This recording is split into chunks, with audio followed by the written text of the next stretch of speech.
pela graça do Senhor, mais um estudo em um dos livros da Bíblia, que é a carta escrita por Tiago. E eu queria que nós apenas iniciássemos hoje. Eu vou falar muito sobre o contexto que foi escrito essa carta, quem de fato era esse Tiago, e eu quero levar os irmãos a refletir o que estará disposto para nós nos próximos domingos. O que o Senhor vai falar aos nossos corações, ministrar através da sua palavra. E de antemão, meus irmãos, se os irmãos tiverem a oportunidade de ler a carta de Tiago em casa, faça isso para os próximos domingos.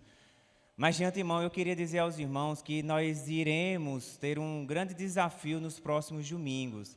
Porque a carta de Tiago, diferente das outras cartas que nós estamos acostumados a estudar aqui na escola dominical, ela é uma carta mais prática, entende? Tem ensino nela, lógico, naturalmente tem ensino, mas ela é uma carta de exortação, para que a gente viva uma vida de coerência cristã.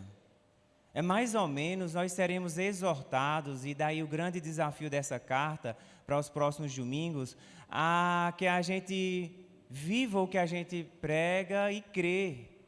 Porque se nós não fizermos isso, nós não passaremos de meros religiosos, até hipócritas. Quando se fala em algo e não vive, isso é falta de coerência.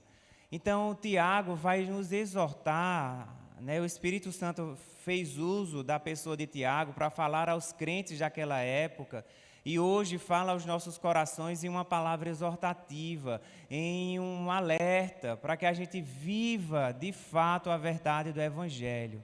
Nós iremos falar muito sobre a prática do Evangelho, não apenas o ensino, que é importantíssimo, saber da salvação, a origem da salvação, o plano salvífico de Deus. Sim, amém.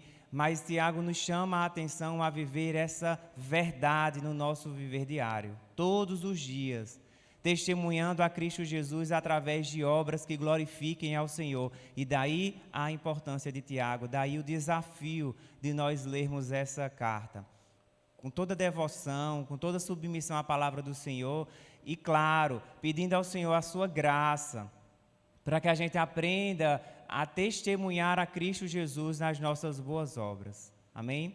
Nós seremos desafiados nos próximos domingos, e eu peço a Deus que nos dê graça, para que a gente corrija o que precisa ser corrigido, mude o que precisa ser mudado, a fim de que a gente viva um verdadeiro cristianismo, um verdadeiro evangelho que glorifique ao nome do Senhor.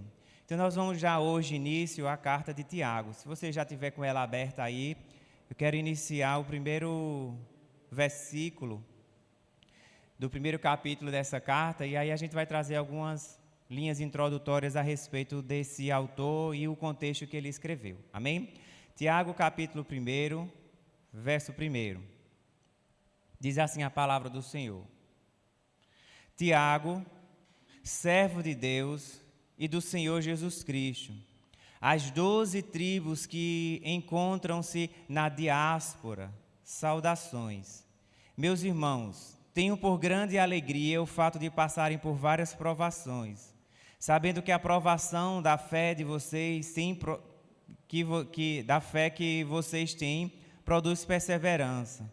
Ora, a perseverança deve ter ação completa, para que vocês sejam perfeitos e íntegros, sem que lhes falte nada.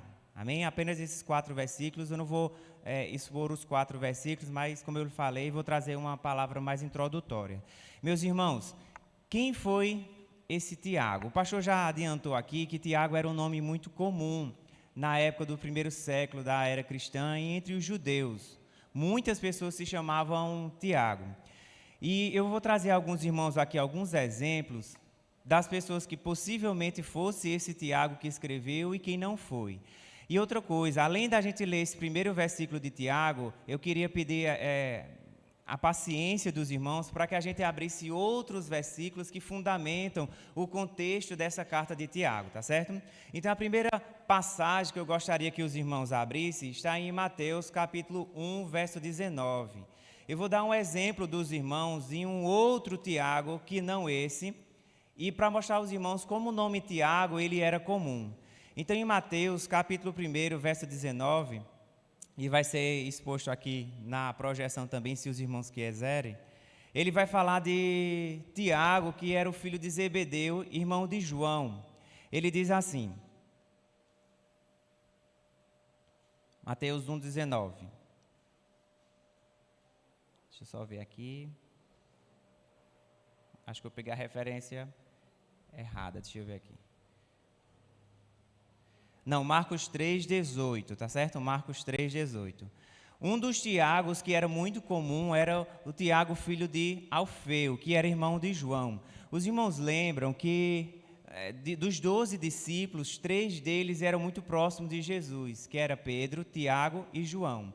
Esse Tiago que eu estou expondo aos irmãos era Tiago, filho de Zebedeu, que era irmão de João. Eles eram pescadores e quando eles foram chamados por Jesus, estavam limpando as suas redes. Então esse é um dos Tiagos, filhos de Zebedeu. O segundo Tiago, ele é filho de Alfeu, que está em Marcos 3,18. Abra aí a sua Bíblia em Marcos 3,18. Diz assim a palavra do Senhor, Marcos 3,18. Todos acharam? Diz assim, André, filho de Bartolomeu, Mateus e Tomé, e Tiago, filho de Alfeu, Tadeu, Simão o Zelote e Judas Iscariotes, que foi o que traiu. Então esse segundo Tiago está em Marcos 3,18, que é o filho de Alfeu. Um terceiro Tiago é o pai de Judas, que não é o Judas Iscariotes, que está lá em Lucas 6,16. Diz assim a palavra do Senhor, vou adiantar para ler para os irmãos. Lucas 6,16 diz assim, Judas, filho de Tiago, e Judas Iscariotes, que se tornou o traidor.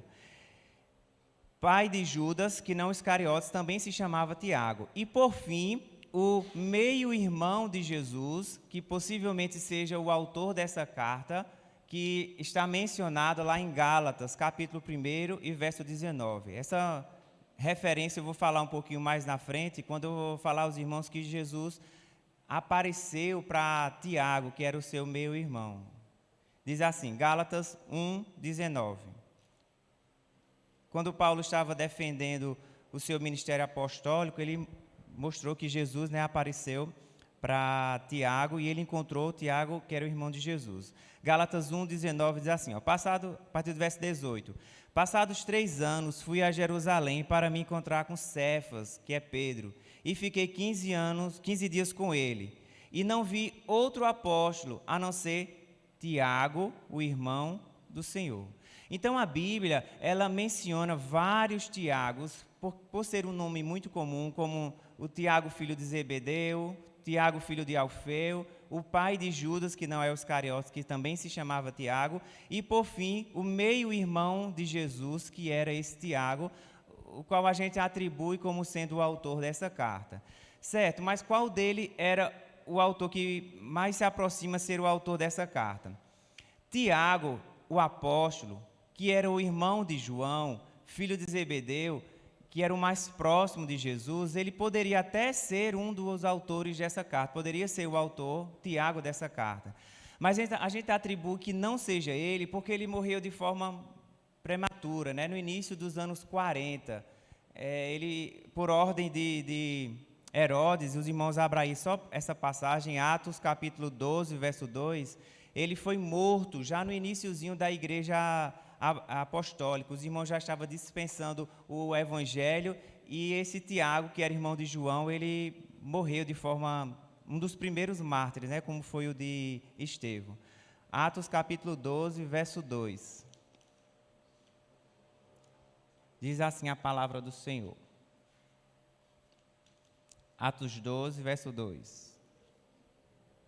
Por aquele tempo, o rei Herodes mandou prender alguns da igreja para os maltratar e mandou matar à espada Tiago, irmão de João. Vendo que isso agradava os judeus, prosseguiu, mandando prender também a Pedro. Então, esse Tiago, que era o apóstolo, que era irmão de João, pescador, que era Pedro, Tiago e João, esses que formavam um círculo bem próximo de Jesus, a gente descarta como ele sendo o autor dessa carta, porque ele morreu logo no iniciozinho. Atos já registra a morte dele por mandado de Herodes. Então sobra para ser o autor dessa carta o Tiago, que é irmão de José, Simeão e Judas e que é meio-irmão de Jesus. E quais são as evidências que a gente leva a crer que o autor seja Tiago, irmão de Jesus? É porque ele fala com autoridade apostólica e uma mesma linguagem que ele utilizou em Atos 15. Lá em Atos 15 é registrado que houve um concílio em Jerusalém a respeito da necessidade de cumprir os ritos da lei judaica ou não, guardar o sábado, circuncidar os gentios, e os irmãos tinham essa dúvida. Compreendam que eles não tinham as cartas de Paulo ainda circulando, não tinham o Novo Testamento, então havia uma certa dúvida se os gentios que se convertessem ao Evangelho deveriam se circuncidar e viver como judeus. Então foi feita uma reunião em que Paulo e Barnabé defendiam que não, uma vez crendo em Cristo Jesus, recebendo a Cristo como Salvador, não há mais necessidade de nós cumprirmos os ritos da lei judaica, guardar o sábado, por exemplo, se circuncidar. Então os irmãos estavam nessa discussão se deveria ou não cumprir essas obras. E Tiago, ele é levantado como uma coluna da igreja em Jerusalém. Quem é esse Tiago? O meio-irmão de Jesus, que é o autor dessa carta. Então isso está registrado lá em Atos 15. A mesma linguagem que ele fala em Atos 15, ele também utiliza nessa carta, o que é uma evidência de que ele seja o autor da carta. A segunda evidência é que ele traz muitas tradições judaicas. Ele fala sobre sinagoga, ele diz, vocês quando um rico for na sinagoga de vocês e vocês tratam eles mal, está vendo que ele trata o nome sinagoga como se ele fosse um autêntico judeu, conhecesse as tradições da Palestina. Ele fala o nosso pai Abraão, então é uma linguagem própria de quem fosse um judeu, um irmão de Jesus. Ele também fala outras coisas sobre o Senhor dos Exércitos, que era uma linguagem utilizada pelos judeus. E por fim, ele traz alguns temas da Palestina, mostrando que esse Tiago, o autor da carta, era de fato o Tiago que presidia a igreja lá em Jerusalém. Era um homem, um líder da igreja e uma coluna na igreja, logo nos primeiros anos da igreja. Aí agora eu chamo a atenção para os irmãos sobre um ponto. Quando nós falamos que Tiago, o meio-irmão de Jesus, foi o autor da carta, a linha do cristianismo que mais defende, que nega essa existência, são os católicos. Por quê? Porque eles acreditam naquele princípio, naquela filosofia de que Maria teve a virgindade perpétua, de que Maria não teve outros filhos. E isso é uma tradição católica. Aí eu quero levar os irmãos a compreender como uma tradição religiosa, ela, em certo ponto, quando ela não tem fundamento bíblico, ela é danosa. Porque a Igreja Católica prega como uma doutrina sua de que Maria não teve outros filhos. E, meus irmãos, a gente está diante de uma carta que demonstra que tem vários relatos. A própria carta foi escrita pelo meio-irmão de Jesus, Tiago, e além disso, em outras passagens, fala que os seus irmãos, como por exemplo, Simão, José e Judas, os seus irmãos e as irmãs de Jesus estavam para encontrá-lo. Então, há fundamentos na própria palavra de que Jesus teve outros irmãos, que Maria teve outros filhos, mas a tradição católica, ela simplesmente nega isso, porque eles acreditam que Maria, por um ato milagroso, teve a Jesus e se tornou virgem pelo resto da sua vida.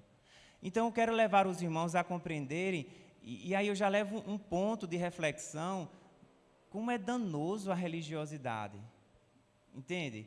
Quando nós somos apegados a tradições, sem fundamento com a palavra, sem o poder de Deus para nos aperfeiçoar, isso pode nos levar a enganos seríssimos a respeito do Evangelho.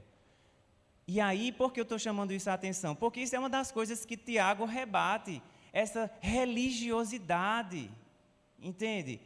esses ritos, essas regras, sem que você faça isso por amor a Deus, sem que você faça isso por amor e espiritualidade, e sim por religiosidade. Porque o que as pessoas fazem muitas vezes é seguir uma religião, é seguir as tradições. E a Igreja Católica simplesmente bateu o martelo que Jesus não tinha outros filhos e ficou por isso mesmo. Só que a palavra, ela é clara em nos dizer isso. Então, nós tenhamos cuidados com a religiosidade, porque isso pode nos levar a uma vida de hipocrisia. Tiago rebate isso na sua carta. Nós devemos viver um cristianismo prático, um cristianismo sem hipocrisia.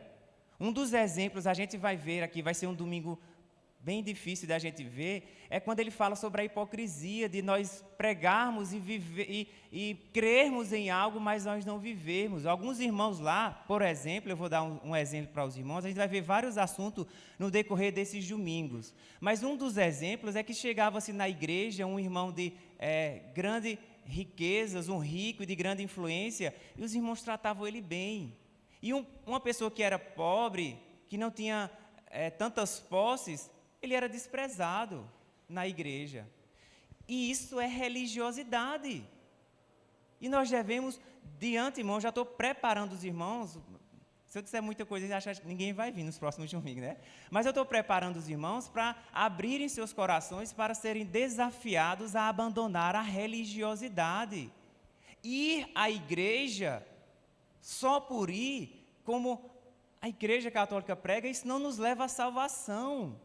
O que nos leva à salvação é crer em Jesus e viver obras de coerência com a nossa fé, amando, como nós vimos nas cartas de João, de fato, se preocupando um com os outros e testemunhando a Cristo Jesus.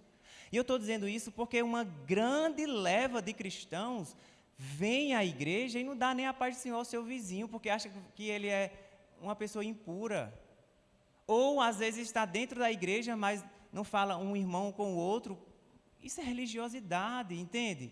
Nós seremos desafiados nos próximos domingos a abandonar a religiosidade que tão de perto nos tenta a viver uma vida de um cristianismo superficial. Entende? Nós seremos desafiados nos próximos domingos a viver um cristianismo de práticas, de verdade, não apenas a teoria em si, em que pese isso seja importantíssimo, importantíssimo. Sabemos que Deus nos salvou em Cristo Jesus, tem um plano glorioso para nos transformar, isso é maravilhoso, mas não pode ficar na teoria, não pode ficar no campo do conhecimento. Esse evangelho é o poder de Deus para nos transformar e fazer com que façamos obras que glorifiquem o nome do Senhor. Então é isso que nós seremos desafiados nos próximos domingos, a viver um cristianismo de prática, de verdade, de obras. Nós iremos falar muito sobre obras aqui, em que pese nós cremos, e eu vou falar isso no final da aula de hoje, nós cremos piamente, de forma inquestionável, que a nossa salvação se dá pela fé em Cristo Jesus, mas as obras têm um significativa importância na salvação da vida de uma pessoa, porque elas testificam que a sua fé ela é verdadeira, entende? Então nós seremos desafiados a viver um cristianismo de prática. Seguindo ao nosso estudo de hoje, nessa introdução, esse, portanto, é o Tiago, o meu irmão de Jesus, negado pela Igreja Católica, mas que é o autor dessa carta, porque Jesus teve, de fato, outros irmãos e irmãs também, e ele é o Tiago, autor dessa carta. E ele também era chamado, meus irmãos, de Tiago o Justo, Tiago o Justo. Tem referência dele em Mateus 13:55, quando diz que Tiago e os seus familiares são reconhecidos em Nazaré, que diz assim: oxente, esse é Jesus, que é filho de José, e que seus irmãos é Simão, Judas e Tiago. Ele é mencionado porque os de Nazaré reconhecem a Jesus como sendo um dos seus, mas não creem na sua palavra. Entende? E uma outra referência está lá no Concílio de Jerusalém, que eu já falei para os irmãos. Tiago, ele se tornou um dos principais líderes da igreja em Jerusalém, e ele organizou uma grande reunião para se decidir se os irmãos deveriam ou não se circuncidar, se os irmãos novos convertidos deveriam ou não guardar o sábado, cumprir os ritos da lei de Moisés. Então, o que eu quero falar para os irmãos, antes da gente continuar, é uma notinha de rodapé.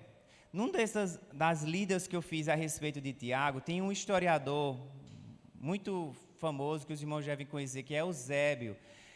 E ele escreveu dizendo que Tiago foi chamado de Tiago o Justo por causa da sua vida piedosa e de santificação em temor a Deus. Esse Tiago, ele era, segundo historiadores, né, isso é relatos históricos, dizia que ele tinha um joelho assim meio com calos no joelho de tanta oração, tantas horas de oração que ele dedicava em entrega ao Senhor, porque era um homem extremamente piedoso, um homem que se entregava a sua vida ao Senhor, fazendo obras que glorificassem o nome do Senhor. Então esse Tiago, o autor dessa carta, foi um dos principais líderes da igreja e do qual o próprio Paulo chama ele como uma das colunas da igreja em Jerusalém. O tema da nossa carta, que nós iremos ler nos próximos domingos, é a fé na prática. A fé vista nas obras.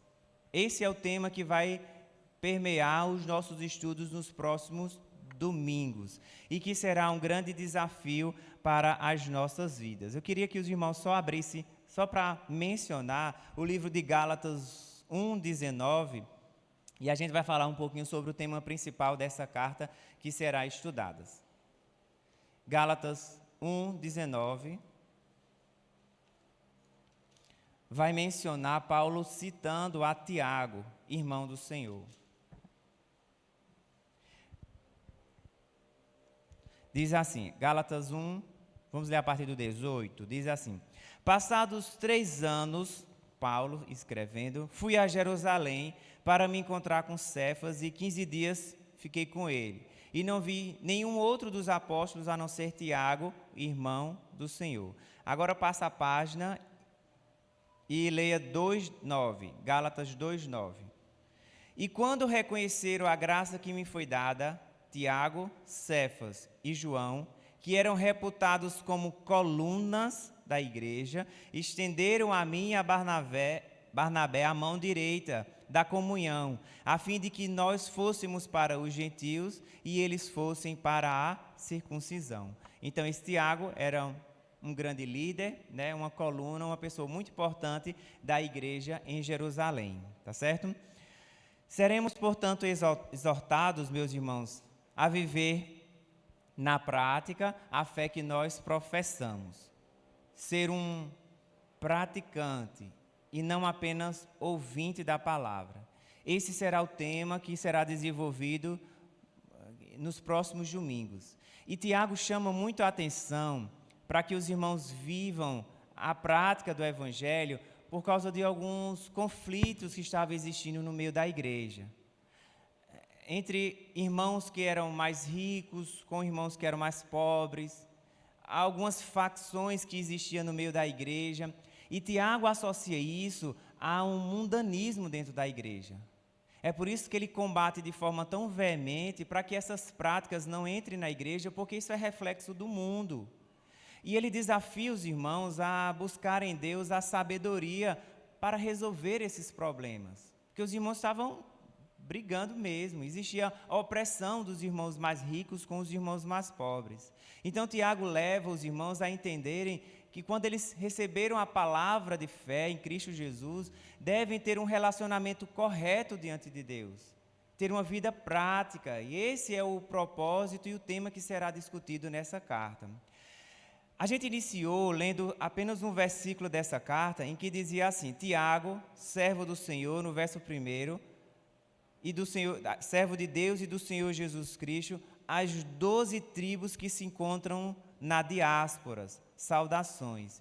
Esses cristãos judeus, que fala as 12 tribos que se encontram na diáspora, essas 12 tribos eram irmãos que tinham sido espalhados, muito provavelmente por causa da perseguição em Jerusalém.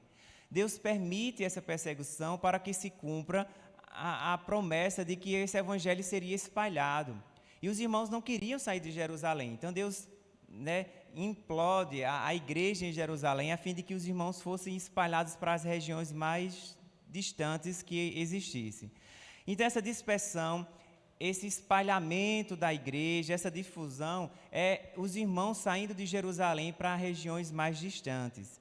Então essa diáspora, esse espalhamento da igreja, é no sentido literal ou é um sentido metafórico, no sentido espiritual, de que nós estamos espalhados em todo o mundo?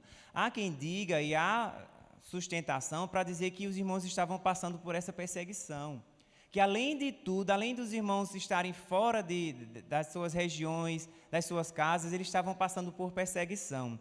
E nós vamos ver essa perseguição que fundamenta esse espalhamento da igreja lá em Atos 8. Olha o que Atos 8 nos diz a respeito dessa perseguição e esse espalhamento da igreja nos primeiros anos da era cristã. Atos 8, versículo 1. Diz assim a palavra.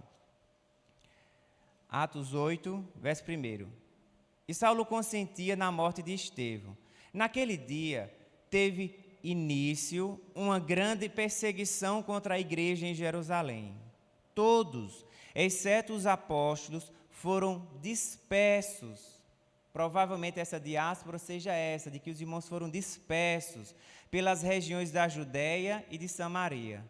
Alguns homens piedosos sepultaram Estevão e fizeram grande lamentação por ele. Saulo, porém, queria destruir a igreja, indo de casa em casa, arrastando homens e mulheres e os lançando na prisão. Então os irmãos, por causa dessa onda de perseguição, foram espalhados. Possivelmente estavam passando por uma perseguição. E aí, mais uma vez, a prática do Evangelho. Tiago exorta os irmãos a se submeterem à vontade do Senhor e não murmurar sobre a situação em que eles estavam passando, entendendo que Deus estava provando a sua fé. Além da aula que a gente vai falar, dessa confusão que estava existindo na igreja entre ricos e pobres, além da aula que a gente vai falar sobre a falta de domínio sobre a língua, uma das aulas que a gente vai ter vai ser sobre a distinção entre provação e sobre tentação. Porque há situações em nossas vidas, meus irmãos, que Deus de fato nos prova a nossa fé, nos faz passar por dias difíceis. E uma vez que nós conhecemos a Cristo como nosso Salvador, nós devemos buscar no Senhor graça e não murmurar da situação como alguns irmãos estavam murmurando dessa situação. Saber identificar com sabedoria se aquilo está sendo da parte de Deus para nos provar ou é uma tentação. Então, nesse domingo, nós iremos estudar bem direitinho como os irmãos podem fazer uso da própria palavra de Deus para identificar se é Deus que está nos provando ou é o diabo que está nos tentando, nos fazendo levar a pecar. Então, por isso que eu estou dizendo aos irmãos e trazendo essas palhinhas do que a gente vai estudar, para motivar os irmãos a virem nos próximos domingos, porque serão aulas práticas, bem práticas mesmo e próximas da nossa realidade. Porque, vez por outras, nós somos tentados a pecar contra Deus. Vez por outras, nós fazemos mau uso da língua para falar do irmão, para não bendizer o nome do Senhor, entende? Vez por outra, nós somos tentados a ser religiosos, a não amar aos irmãos como a palavra nos ensina. Por isso que é um evangelho de praticidade, de prática, de obras. Seremos exortados a viver esse evangelho de obras, que glorifique o nome do Senhor. Então essas 12 tribos, muito provavelmente eram irmãos judeus, que tinham se convertido e tinham se espalhados às regiões mais distantes de Jerusalém e agora estavam sendo doutrinados, exortados pelo pastor Tiago em Jerusalém a respeito da situação que eles estavam passando. Então será dias abençoados na presença do Senhor. Seremos confrontados pela palavra a viver um evangelho de práticas. Quais são os principais assuntos da carta? Os irmãos, eu queria que lessem aí em Tiago 1:5 e depois o 1:17. E eu vou dizer aos irmãos que assunto é esse que será bastante tratado nessa carta de Tiago. O primeiro assunto que eu queria trazer para os irmãos é de que Deus, ele é visto como um doador gracioso, um criador imutável, misericordioso, compassivo, justo, juiz e único Deus. Olha o que Tiago fala no verso 5 do capítulo 1. Se, porém, algum de vós necessita de sabedoria, peça a Deus. O que é pedir a Deus? Fazer uso da oração. Obras, prática, peça a Deus, porque Ele dá com generosidade e não com reprovações, e ela lhe será concedida.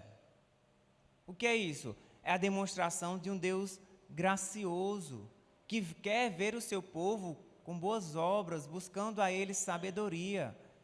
Porque quem tem sabedoria manifesta obras que glorifiquem o nome do Senhor, boas obras. Olha agora o que o verso 17 do mesmo capítulo nos diz. Verso 17.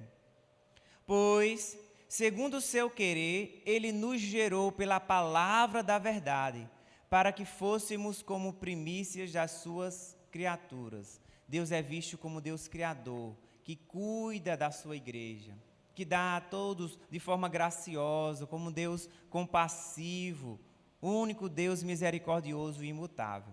O segundo assunto dessa carta, que nós iremos ver no decorrer desses domingos, é que Deus permite testes e provações, mas não tentação. Deus nos prova à medida da nossa capacidade, eu diria até assim. O Senhor nos prova, mas Ele não nos tenta.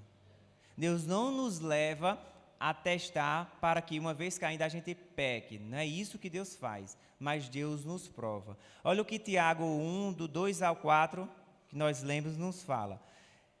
Meus irmãos, tenham por grande alegria o fato de passarem por várias provações. Que provações eram essas? Muito provavelmente a escassez. Alguns irmãos estavam padecendo necessidade, outros estavam sendo perseguidos. Vocês estão passando por várias provações, mas saibam que a provação da fé que vocês têm produz perseverança.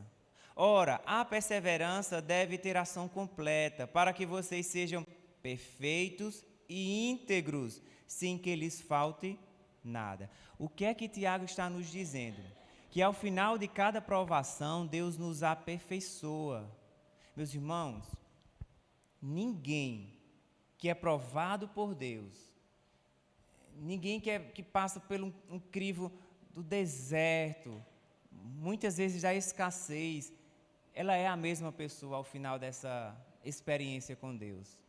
Porque Deus nos aperfeiçoa, a aprovação serve para isso, para que a gente termine sendo íntegros e perfeitos, mais centralizados na vontade de Deus, sem que lhes falte nada, mais satisfeitos no Senhor. Vendo dessa forma, sobre essa perspectiva, só nos resta causar alegria em nosso coração. Eu sei que é difícil, por isso que eu estou dizendo que é um desafio para as nossas vidas. A gente falar que será perseguido, que teremos perdas, que seremos provados pelo Senhor, que nos causará dor. Isso é um desafio para as nossas vidas. Eu sei que não é fácil o que nós estamos falando aqui. Mas se os irmãos creem na palavra do Senhor, devem entender que Deus prova a nossa fé para nos aperfeiçoar, para nos tornar uma ação completa, sem que nada nos falte. O que Tiago está dizendo nada mais é do que prática. Prática. Obras. A fé vista em práticas. Deus nos traz provações para que ao final dela nós sejamos aperfeiçoados. Esse é o segundo tema que Tiago vai falar sobre testes e provações. Porque Deus nos prova, mas não nos tenta. Nesse domingo isso será melhor explicado para os irmãos. Outra coisa que será tomada como importante para as nossas vidas é a questão das obras. E isso será discutido nos próximos domingos. Por que eu vou falar sobre isso? Isso é bastante importante nesse tema que será discutido com os irmãos, é porque A gente tem ouvido muitos nas cartas de Paulo e no evangelho que é ensinado nas nossas igrejas e nas nossas reuniões, que nós somos salvos pela fé somente em Cristo Jesus. E Tiago vai falar em um certo ponto aqui das obras, como se as obras fosse um fim em si mesmo. Através das obras é que nós somos salvos. Se uma pessoa lê de forma desavisada esse versículo, pode chegar à conclusão de que as obras de fato nos salvam. E isso será bem estudado nesse domingo para mostrar aos irmãos que não há contradição com a teologia da fé em Cristo Jesus e com a teologia das obras. Olha o que eu vou dizer aos irmãos do que eu estou falando quando os irmãos lerem agora. Lê aí em Tiago capítulo 2 de Tiago.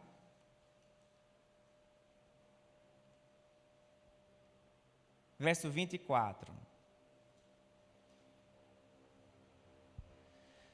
Eu vou ler esse versículo porque se uma pessoa desavisada lê ele isolado, e depois eu leio os anteriores para mostrar aos irmãos como a questão das obras, da prática, ela é levada muito a sério por Tiago. Olha o que diz em Tiago 2, verso 24. Assim, vocês percebem que uma pessoa, ela é justificada pelas obras e não somente pela fé. Então, uma pessoa desavisada, e inclusive isso é fundamento também para alguns estudos da Igreja Católica, para mostrar que a salvação se dá pela realização de algumas obras, de alguns ritos, de algumas tradições. E esse pensamento de que a salvação é pelas obras é contrário às Escrituras. Por que eu estou dizendo isso? Para que os irmãos entendam que não há contradição entre as obras que Tiago fala e a fé que Paulo tanto defende para dizer que nós somos salvos pela fé. Por que eu estou dizendo isso? Porque as obras que Tiago fala, ela é consequência da fé que Paulo tanto fala nas suas cartas. O que é que eu estou dizendo isso em resumo? Que uma vez que nós recebemos a Cristo como nosso Salvador, a testificação dessa fé se dá por meio dessas obras, entende? As obras é a testificação de que você de fato é salvo em Cristo Jesus. Não se está dizendo aqui que a pessoa é salva pelas obras, as obras testificam a fé que há em Cristo Jesus. Os irmãos estão entendendo? Eu não estou dizendo aqui que as obras salvam, e tampouco o Tiago está falando isso, mas será um domingo de bastante polêmica, porque aparentemente, se você ler de forma desavisada, você vai achar que Tiago defende que a salvação se dá pelas obras. Não é isso que ele está dizendo. As verdadeiras obras que glorificam ao Pai, ela é uma consequência da fé em Cristo Jesus. Os irmãos entenderam? Quando eu falo sobre obras, o que é que eu estou falando? Teologia prática, fé na prática. Então, isso será devidamente discutido entre os irmãos e será um tema de bastante importância para as nossas vidas. De que o Senhor nos leva a ter obras que glorifiquem o nome do Senhor como resultado da fé que nós temos em Cristo Jesus. Então, em resumo, eu quero trazer aos irmãos esse apanhado de temas que nós estaremos discutindo nos próximos domingos, para esses irmãos judeus cristãos que estavam espalhados por diversas regiões e que precisavam ser exortados pelo pastor Tiago. Tiago, mais do que outra coisa, ele demonstra que estavam a par da situação daqueles irmãos, da perseguição que eles estavam vivendo, das perdas que eles estavam vivendo, dos conflitos que eles estavam vivenciando. E ele escreve para confortar os irmãos, para fortalecer, para exortar e orientar eles nas diversas áreas das suas vidas. Eu sei que parece que às vezes ele dá uma exortação, bem dolorosa, exortando os irmãos, mas é isso que tem que ser visto em nossas vidas, obras que testifiquem a fé que nós trazemos em Cristo Jesus.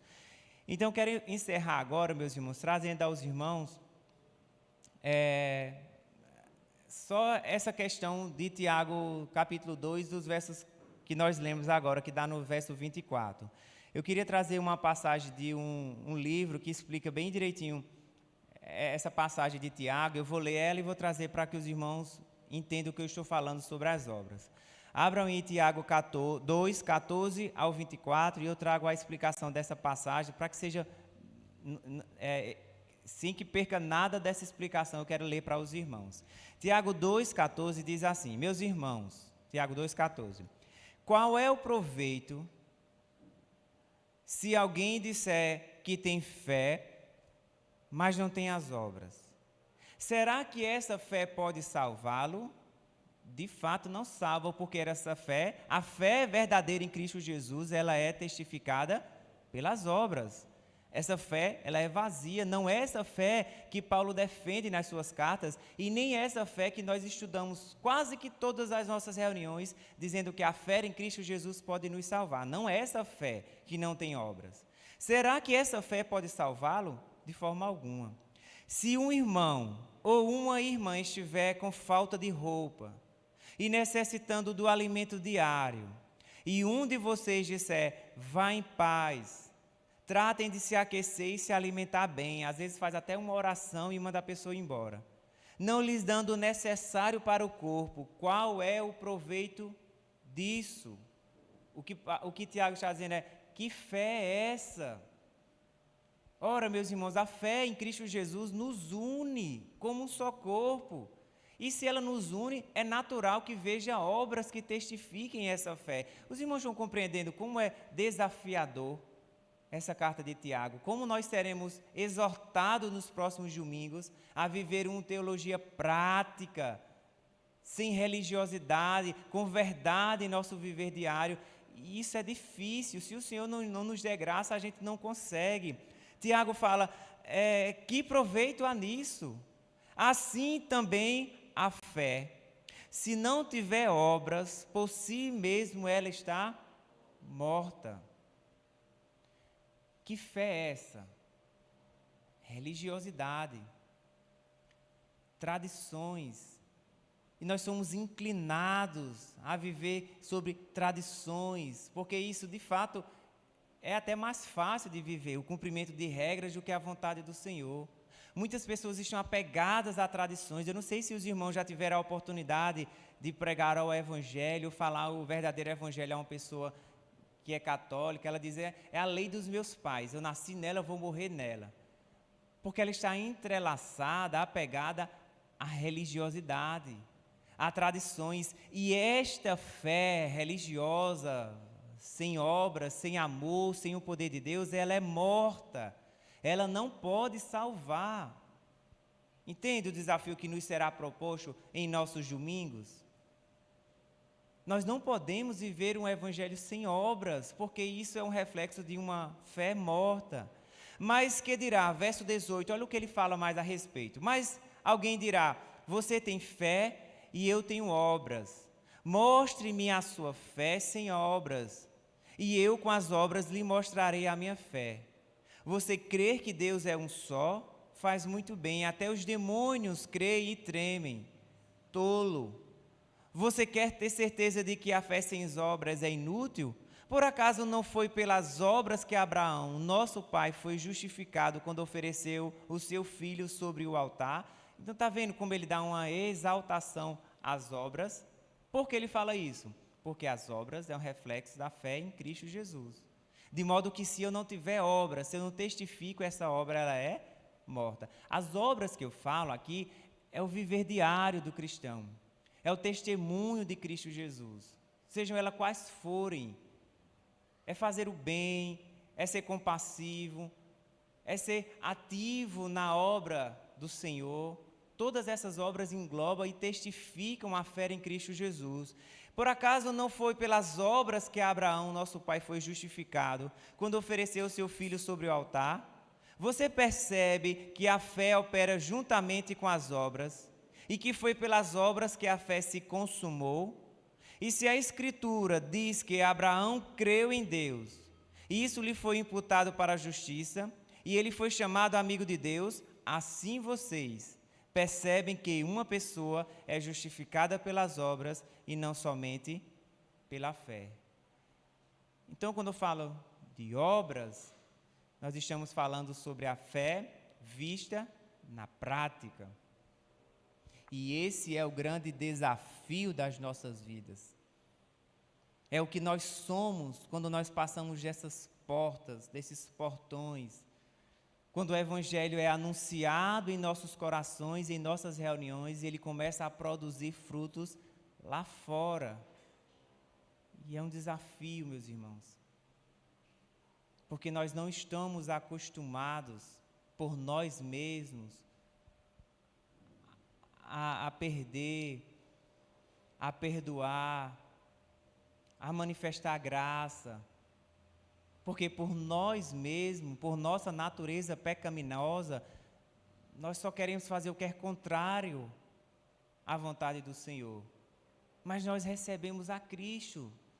Nós cremos um dia, nos tornamos morada do Seu Espírito e as obras precisam ser evidenciadas, Esse será o nosso grande desafio nos próximos domingos. E eu queria, meus irmãos, encerrar essa introdução trazendo uma passagem de um livro que fala sobre isso. Sobre a necessidade de nós termos uma fé frutífera, que seja vista em nosso viver diário e em nossas obras. Ele diz assim: Tiago combate um cristianismo teórico, superficial, enquanto Paulo luta contra um legalismo judaico.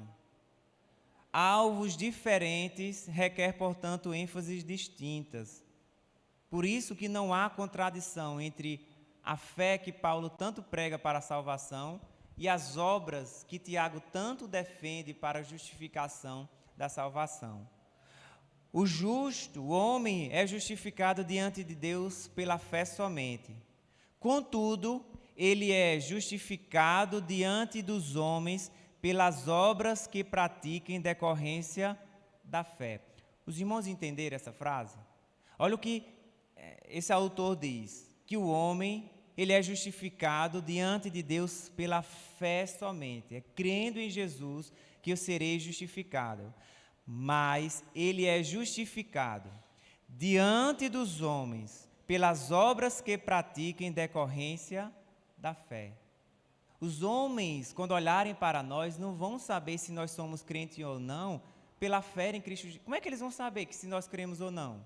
Os homens só nos justificarão diante deles se nós tivermos obras decorrentes dessa fé. Os irmãos entendendo? As obras é a exposição da fé que nós temos em Cristo Jesus. Assim, em certo sentido, o homem também é justificado pelas obras, uma vez entendidas em decorrência da fé salvadora em Cristo Jesus. Ou seja, preste bem atenção nessa frase, ou seja, as obras são parte integrante da fé que salva. São o outro lado da moeda. A fé, olha só, a fé é a seiva que corre invisível dentro da árvore e a mantém viva. E as obras são fruto, a manifestação visível e externa da vida da árvore. Então é crendo em Jesus, interiormente, professando a fé em Jesus, e as obras vão frutificando essa fé. É assim que a gente tem que entender o Evangelho. Não há contradição. Tiago não defende que nós seremos salvos e justificados pelas obras. Seremos justificados no sentido de ser aprovado diante dos homens pelas obras em decorrência da Salvadora em Cristo Jesus. Então, vou dizer mais uma vez para os irmãos não esquecerem. A fé, ela é a seiva que corre invisível dentro da árvore e a mantém viva. As obras são fruto, a manifestação visível e externa da vida da árvore. Fé salvadora e obras são juntas e inseparáveis. Onde há uma, certamente há outra. Na ausência de uma delas, a presença da outra é aparentemente ilusória. Por mais que uma pessoa faça obras, ame, demonstre amor, cuide das pessoas, dedique a sua vida inteira para auxiliar o próximo. Se ela não crê em Cristo Jesus, ela certamente será julgada diante de Deus como condenada e vai para o inferno tanto quanto qualquer outra pessoa que não fez obra. Porque a salvação se dá pela fé em Cristo Jesus. E a justificação, a exposição dessa fé se dá pelas obras que os homens vão ver diante de nós. Os irmãos estão entendendo? Onde há uma, certamente há outra, tem que andar junto. Na ausência de uma, a presença da outra é ilusória e aparente. Fé sem obras é morta. E obras sem arrependimento é igualmente. Assim sendo, Tiago e Paulo estão completamente de acordo. E essa é a linha de interpretação que nós iremos ter a partir dessa carta. Que os irmãos peçam a Deus graça e recebam de bom grado as exortações que o Senhor certamente nos dará nos próximos domingos que seguirão. Nós não podemos, meus irmãos, viver uma vida de incoerência. Não podemos, sob pena de questionarmos que fé é essa que nós estamos acreditando. Que fé é essa? Se as obras não testificarem a fé em Cristo Jesus. Que Deus nos ajude, pelo seu Santo Espírito, a nos fazer nos esforçar para nos melhorarmos enquanto crentes, para que a fé seja vista, seja frutificada em nosso viver diário, para a glória do nome do Senhor Jesus. Esse é o desejo do nosso coração, essa é a nossa oração e essa é a minha palavra de exortação aos irmãos. Nos preparemos para os próximos domingos, porque vai vir chumbo grosso por aí. Deus vai falar muito aos nossos corações, nos exortando a viver em coerência, em verdade. Cuidado com a religiosidade.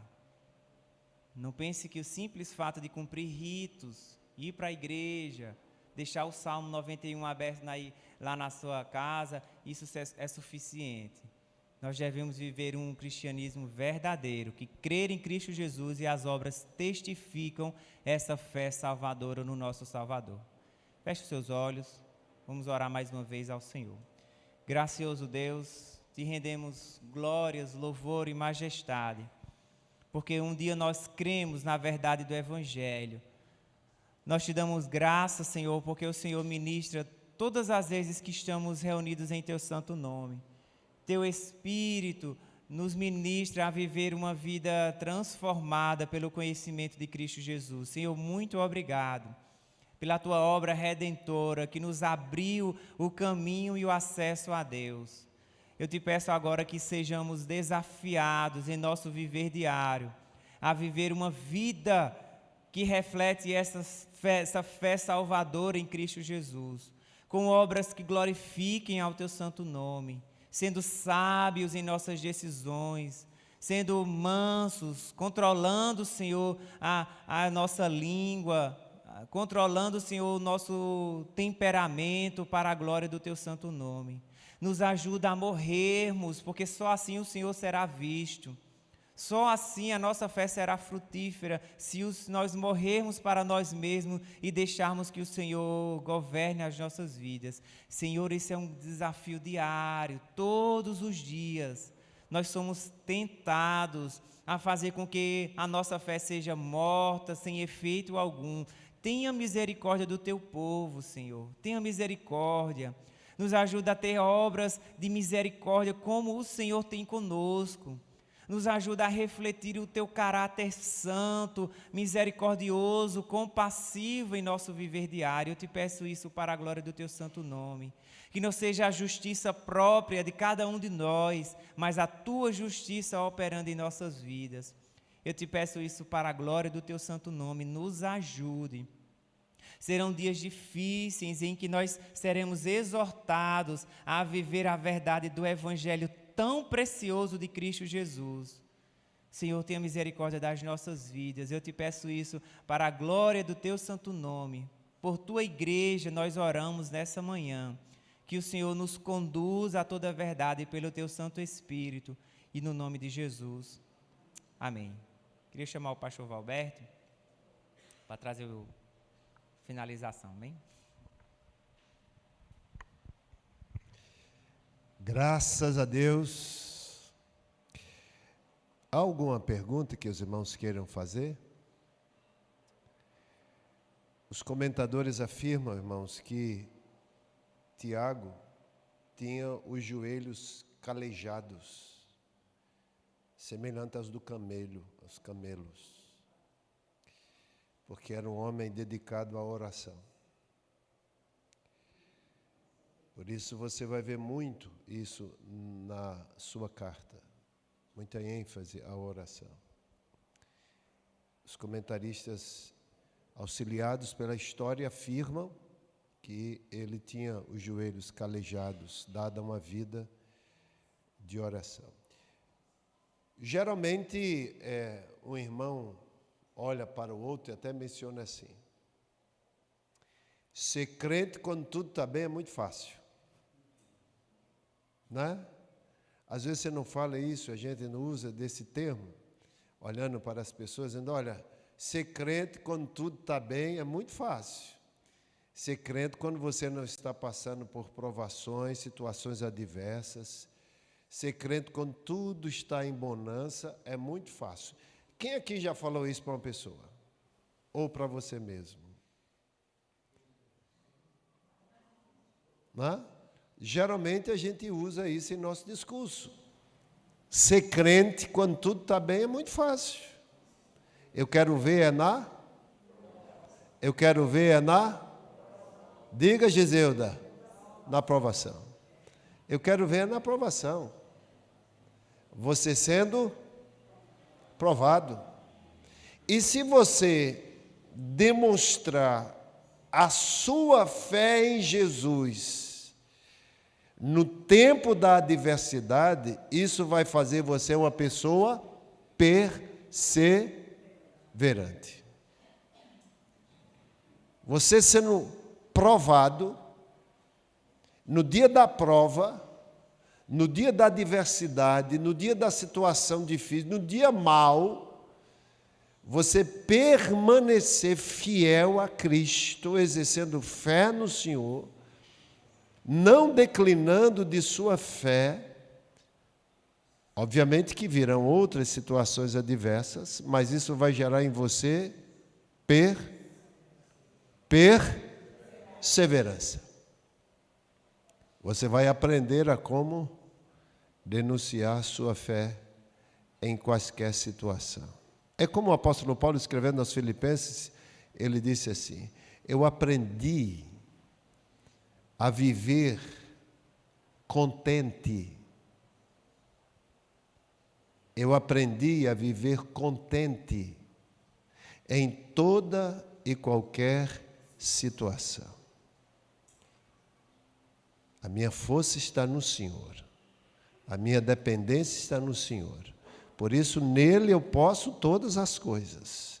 Posso passar por situações adversas, também posso ter em abundância, eu sei experimentar qualquer situação. Meus irmãos, é assim que Tiago começa a sua carta. E é isso que nosso presbítero Júnior traduziu de maneira tão bem. É assim que Tiago começa sua carta. Se Paulo usa a expressão viver contente, se Paulo começa com essa situação, viver contente, se Paulo usa essa expressão, viver contente em toda e qualquer situação, Tiago vai usar a expressão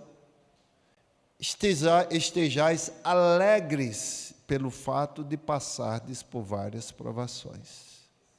Provações da vossa fé.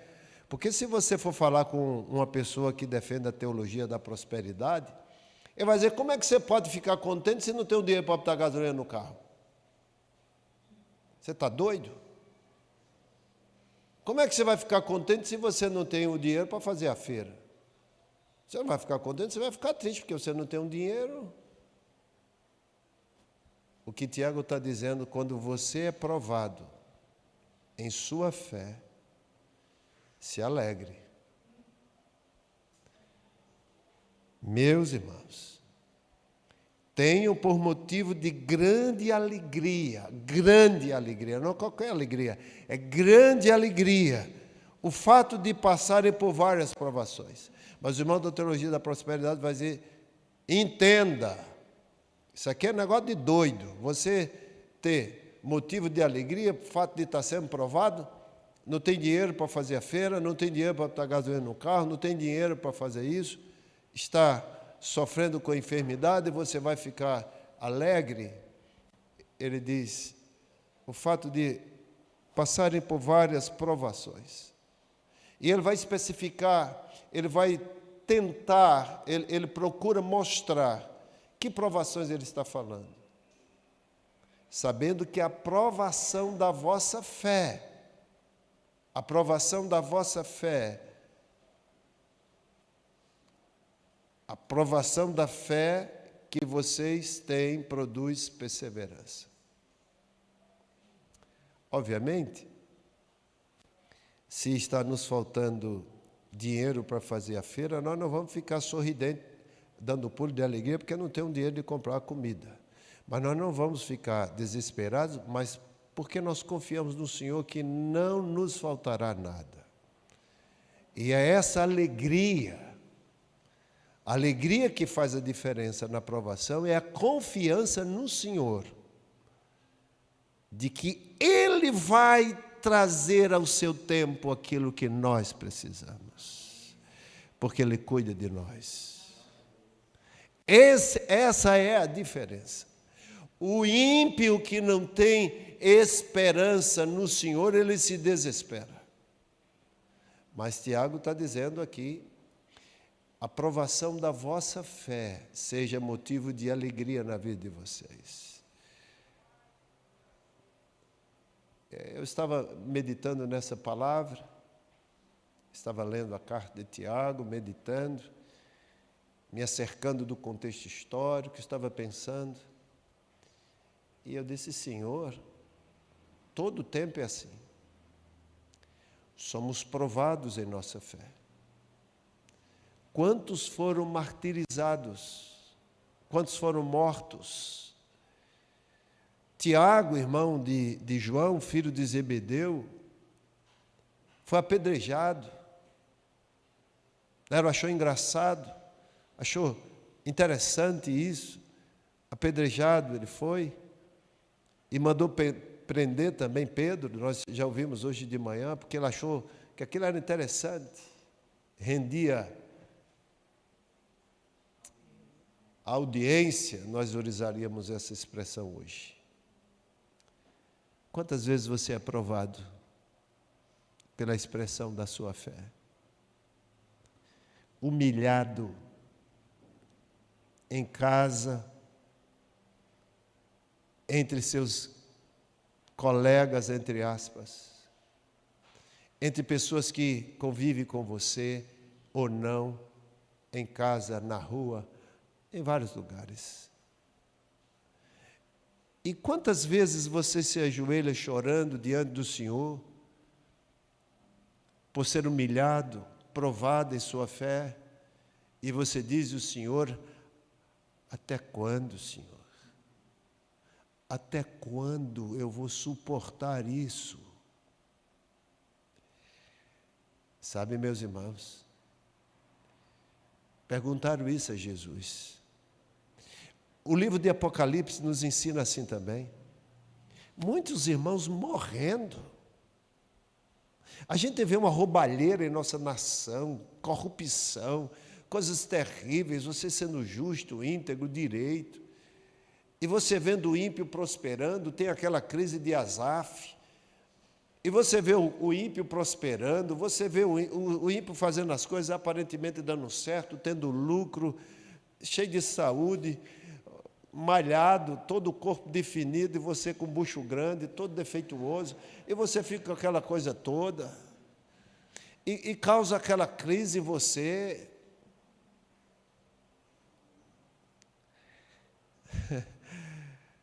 E você pergunta ao Senhor, até quando? Até quando? Quando o Senhor vai fazer justiça? Você quer um político honesto, correto, que faça as coisas corretamente em favor do povo, que você vê o contrário. E você diz, Senhor, até quando? E você se ajoelha. Jesus disse, eu não vou fazer justiça, até que o último eleito seja salvo. Até que se complete o número daqueles que herdarão a eternidade comigo. Até lá, até lá. O livro de Apocalipse, muitos morrerão na grande tribulação, e vão perguntar ao Senhor, o Senhor não vai fazer justiça desses justos que estão morrendo, estão sendo mortos por causa do teu nome, o Senhor não vai fazer nada, até que se cumpra o número dos salvos. Meus irmãos, para encerrar e nós orarmos, eu tenho um irmão que ele é muito brincalhão, a palavra brincalhão tem outra palavra que eu queria usar, agora eu esqueci. Extrovertido, é muito cômico. E ele, vez por outra, passa uns vídeos para mim para eu rir, ele gosta de me ver rir. E eu também gosto de rir, né? Mas eu tenho que ser comedido. E ele passou sem querer, um irmão estava aconselhando um jovem que estava há muito tempo na igreja e debandou. E esse jovem estava sendo aconselhado por outro e o vídeo vazou, os áudios, né? E esse irmão dizendo que caiu na tentação da imoralidade sexual, porque tinha passado muitos anos orando na igreja, as paredes da igreja eram testemunha do quarto dele, que ele estava lá lutando para não cair na imoralidade sexual, mas ele disse que não teve jeito e foi para o mundo. Porque Deus não deu um casamento a ele. Daí eu ri, né? Porque Deus não deu um casamento para resolver o problema da imoralidade. Para que ele não caísse na tentação da imoralidade. E daí o áudio, ao final, o irmão aconselhando ele, aí ao final ele disse, mas eu percebi que não valia nada mesmo. Eu vou voltar para a igreja, que aquilo não vale nada. Então, irmãos, a perseverança é resultado da nossa experiência em passar por provações sem vacilar, crendo sempre no Senhor. E nós seremos perseverantes, resultado da nossa permanência na fé no Senhor, a despeito de qualquer situação. E Tiago diz, fique alegre. Fique alegre. Por que Tiago disse isso? Nós não sabemos exatamente se a perseguição naquela época era de ordem judaica, eminentemente judaica, ou se já era aquela perseguição desencadeada pela morte de Estevão, nesse tempo que Tiago escreve. Ao que parece, já somando as duas coisas, a perseguição desencadeada ali na morte de Estevão, né, já maciçamente pelos judeus, e a isso somada a perseguição do Império Romano. Hoje, nós dizemos, Senhor Jesus, Ele é meu Senhor. Nós falamos para as pessoas, Jesus é meu Senhor, Ele é meu dono, Ele é quem manda em mim, eu faço o que Ele quer. Temos essa liberdade, mas ali no primeiro século, irmão, sabe quem que tinha que ser Senhor? O imperador de Roma. Você tinha que dizer que ele era o seu Senhor. Você era obrigado a dizer que ele era o seu Senhor. Muitos cristãos negaram isso e disseram: meu Kyrios, Senhor Jesus, eu me rendo a Ele. E por isso eles eram provados em sua fé, perseguidos. Vamos ficar de pé, irmãos. Hoje de manhã nós estamos recebendo Mirela, essa linda neta de Norma, está conosco hoje. É o xodó de Norma. Meus irmãos, com alegria nós estamos recebendo Mirela. Volta outras vezes, viu, Mirela? Senta-se em casa. Deus abençoe sua vida. Sua avó é joia. Vamos orar, meus irmãos, encerrando a nossa escola bíblica dominical. Só o pastor Marcelo e o diácono Valberto não ficaram de pé em desrespeito ao meu pedido, né? Os demais estão todos de pé. Vamos ficar de pé também. Vocês estão com problema nas pernas. Vamos orar agradecidos a Deus por essa manhã, sentindo a ausência de muitos irmãos, mas hoje nós temos muitos irmãos hoje de manhã aqui conosco, não é? Eu quero que os irmãos orem. Nós estamos precisando de mais pessoas ativas nos ministérios, né? Estamos encaminhando outros aos ministérios, e Ministério de Ensino, Departamento Infantil, de senhoras, de casais. Estamos mobilizando a igreja para se envolver, nos corais, tudo mais. Os irmãos estão vendo aqui as crianças já sendo introduzidas, eles estão tendo aulas e nós já estamos colocando, né? O Alberto está nos ajudando para desenvolver o dom que Deus deu a cada um dos nossos queridos irmãos. Meus irmãos, dia 17, de sábado agora a 8 dias, nós vamos para um jantar especial, o jantar dos namorados. Comprometido que vai se declarar até lá, está na lista, tem que se declarar até lá. Namorados, noivos e casados. É aberto a todos, nós vamos ter um momento maravilhoso de reflexão na palavra, breve, os irmãos vão comer, né? Então tem que ser uma reflexão breve, ao som de louvores, vamos ter alguns brindes para os irmãos, tá bom? Então faça sua inscrição, até domingo já dê um sinal que é para você não correr, se correr vai perder a metade que você deu. Até domingo dê logo a metade, que se você desistir já deu a metade e já era. Então, não, começa hoje, dê logo a partir de hoje, você já está com seus 55, senão você vai gastar. Então, Horácio, convença a Dalvira aí também, dia 17, viu, um jantar dos namorados. Quantos aqui já se inscreveram? Quantos aqui já se inscreveram? Levanta o braço, quantos já se inscreveram? Amém?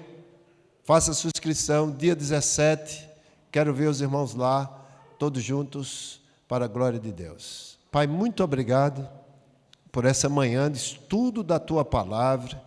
Louvamos a Deus pela vida do presbítero Júnior, que expôs a palavra com muita propriedade nessa manhã, pela graça do Senhor. Obrigado por cada um dos irmãos que vieram à igreja hoje de manhã, os que estiveram em casa nos acompanhando, que receberam uma reflexão, estudo na palavra, nos dá da Tua graça. Que logo mais à noite nós estejamos aqui para mais um culto público, nessa liberdade que o Senhor nos dá, de invocar o Teu nome publicamente e ver o Senhor respondendo. Nos ajuda para a glória do Teu nome. Amém. Levante suas mãos para o alto. Que o sublime amor de Deus, que a paz do Senhor, que excede todo o entendimento, que as consolações do Espírito Santo repouse sobre todos vós, sobre todo o povo de Deus, espalhado por toda a terra, hoje e sempre. Amém. Amém. Graças a Deus.